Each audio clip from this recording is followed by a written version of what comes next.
لا بأس الحمد لله. الله أكبر. الله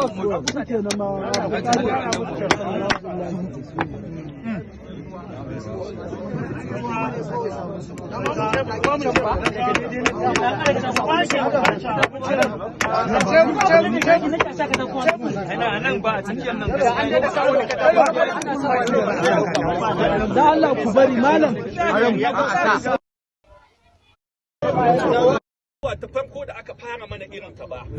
kowa ya san wane ne sai na Umar irin wannan mutuwar ce ta shafe shi sai na Uthmanu shi ma irin wannan mutuwar ce ta same shi ina jikokin manzon Allah su ma irin wannan mutuwar ce ta shafe su akwai wanda Allah ya fi so fiye da ahlul baitin manzon Allah inda soyayya ce za ta hana kan irin wannan mutuwar ta shafe ka wallahi tallahi da Allah bai bari an kashe zalunce su zulman aka kashe su babu mai wuka babu mai reza babu mai bindiga ba komai a hannunsu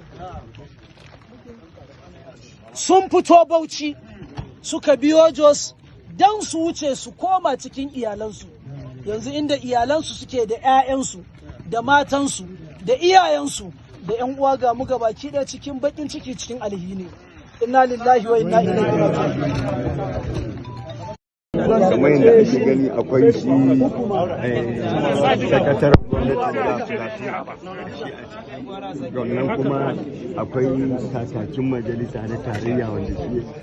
shi yake jagorantar tafiya sannan kuma shi Imam Sharif Nasir Kanaki wanda shi ne abubuwan yake hannun